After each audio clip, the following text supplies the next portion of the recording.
Tomorrow we play Torino Juventus, and if you were not yet in the Derby della Mole vibes, if you were not yet in the game day because you are thinking about calcio mercato, because you are not living in Torino, you don't feel Torino, Juve Torino as a real huge big game. Well, there is one man that reminded us that the derby, should not play it, you should win it. And this morning it was in an interview Giampiero Ventura, ex-coach of Italy, and we all know how it ended, but also ex-coach of the Granata that this morning said, if in my time when I was coaching Torino, we should have played with VAR, probably would have won more derby. Well, guys, I remind you to go back to the derby that he played and look at how they ended, but also look at the derby that were played with VAR. Not that it changed a lot, VAR or not VAR, looked like the results were always the same. That doesn't mean that tomorrow will be easy. That doesn't mean that tomorrow will be 3 points that are guaranteed. Also because this morning, bomba news, Andrea Cambiaso is at risk of missing the derby. Attenzione, big bomba news. Why? I will tell you in a second, and also giving you an update about the two big names, Araujo and Kolo Muani. Where are they? Where are we on these situations with Barcelona and Paris Saint-Germain? Ciao Juventini of the world, my name is Giuseppe, welcome back on the channel, I hope you're all doing well. Mini video, waiting for the words of Thiago Motta that will confirm if yes or no Cambiaso will be there tomorrow. If you didn't yet, please, I invite you to put a maximum of like, continue to subscribe to the channel, you know it. Liking and also commenting is helping that video to have a lot more interaction, to also beat that algorithm so that we can spread the video with a lot of Juventini of the world that after 5 years didn't discover the channel yet. So if you didn't yet, please do it now, because now we start with Andrea Cambiaso. Why could he possibly risk the derby? Well, because he has the flu. Something totally normal, you will tell me, towards the middle of January. We are the 10th of January. It's cold here in Belgium. It is snowing in Torino. It's not snowing, but it is extremely cold. The problem is, of course, that we have nobody else. Locatelli will miss the game, and that's something that we already knew. If Cambiaso is missing the game, if Danilo, you put him out of the team, on top of that, Bremer is injured, Cabal is injured, you are playing with forced choices. And on top of having forced choices, McKennie on the left, obliged, even if you played well the last 2 games. Savona on the right side, Kalulu and Gatti in the middle of the defense. Well, we need to pray that nothing is happening in our defensive line for 95 minutes. If something is happening there, I have absolutely no idea how Thiago Motta will solve that situation. Will we see a young player joining the first team? Could potentially be, even if I told you, also in the next gen they have the problem in the center back, also in the Primavera they have problems. So it's not that we have many choices. It would have been ideal if at today we had a new defender, but unfortunately it's not the case. And I don't believe that we will make sure that a player will arrive this morning and ready to play already tomorrow in the Derby della Mole. Let's be realistic. Anyway, it's a big fight, because if in the back, we have no options at all, only 4 players. Up front, we are already missing also Conceição. Vlahovic is a doubt. Vlahovic will be tested again today to understand if we have him on the bench or not.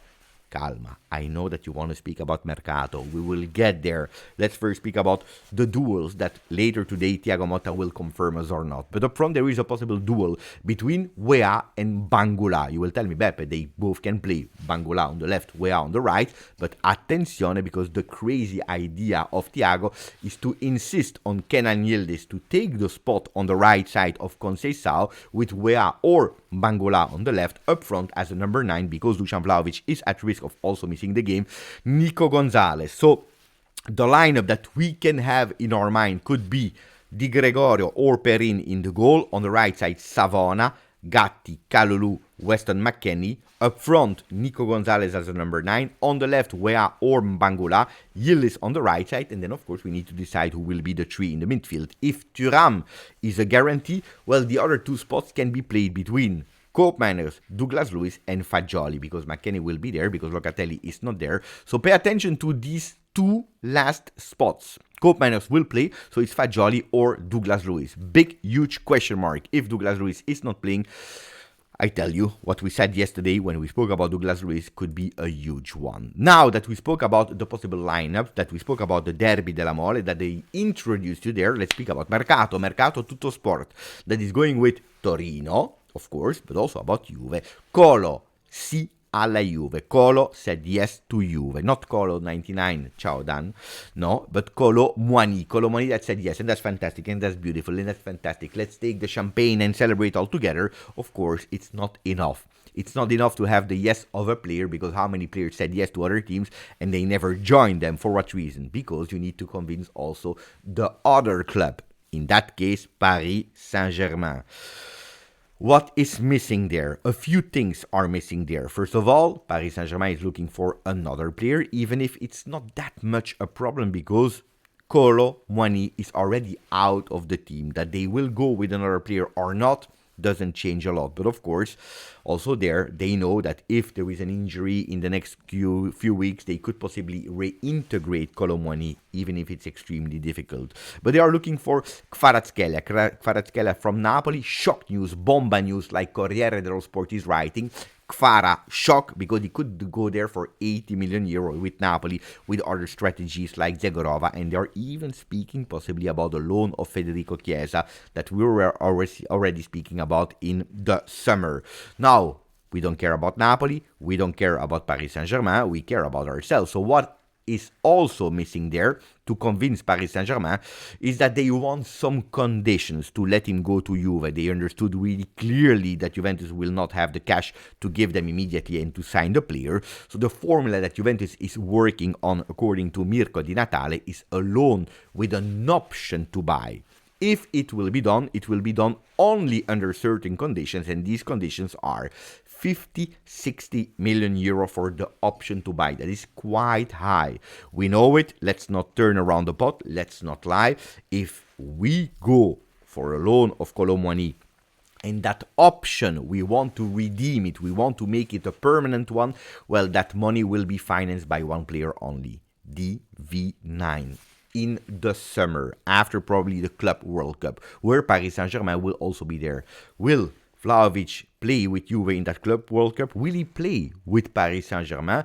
Will he be already at home like Danilo, for example, already finding another team? Big question mark. But if you go for Kolo Muani, and if he's doing well and you want to take him as a really permanent player, that money comes from Dusan Vlahovic. Let's know and be sure about it. Now, Corriere dello Sport also spoke about other things. Kolo Muani, yes, we already spoke about it. And Araujo, Juventus is going all in. What is missing for Araujo? First of all, that Barcelona that will play the Super Cup in Saudi Arabia, in Riyadh, on Sunday in El Clásico against Real Madrid, that they come back home. That's a certainty. Even if he didn't play the semi-final, Araujo, well, they want to have him there on the bench. You never know. And from the moment that they are back, then possibly Araujo can become a black and white player.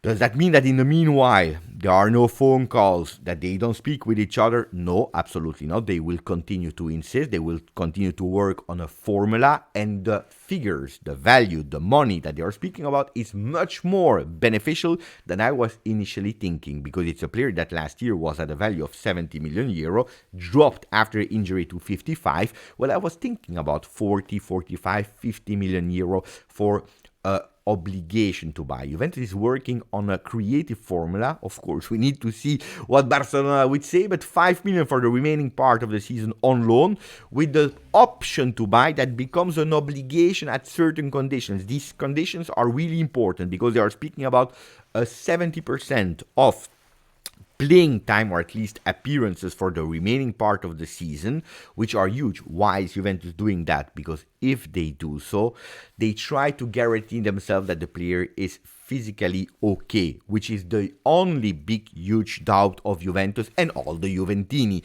Because from a playing style, from a technical point of view, the player is fantastic. The player is really great. Of course, he's not the best defender of the world right now. A lot of people are doubting him after that injury. And also, if you go on transfer market, these 3-4 pages of injury are not reassuring. But this is also why Juventus, they want to do that kind of formula. 5 million loan, option to buy that becomes an obligation at certain condition. What money? Well, 20 million euro. 20 million euro that can even be increased with 5 more linked to bonuses if, for example, you reach, I don't know, the Scudetto, which is impossible, top 4 qualification to Champions League, or whatever other things, like, for example, 5 goals of Araujo.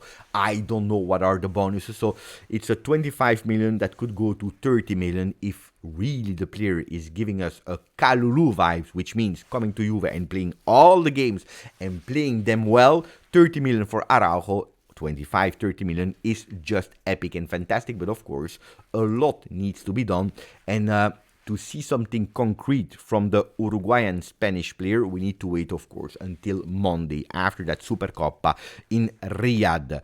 Will be important to also understand the destiny of Danilo. We already spoke about it. We know more or less all the situation. We are going towards breaking the contract of Danilo, that is not asking for an exit bonus, but only after Juve Napoli, or Napoli Juve, that will be played on the 25th of January. So if we go towards these conditions, Danilo will have to wait until Serie A match day 22, so the end of January. Before that, not a lot of things. Ragazzi, it was a short video with a lot of updates. Derby della Mole, Torino, Juve, update Kolo Muani, update Araujo, update Danilo, update Cambiaso, hoping that he feels well, that he's sleeping at the moment, that he's resting so that he can be there on the bench tomorrow. But we will hear the words of Thiago Motta in a second video later today. I hope you enjoyed that video. I hope that you put a maximum of like. Continue to subscribe. Grazie, forza, Juve.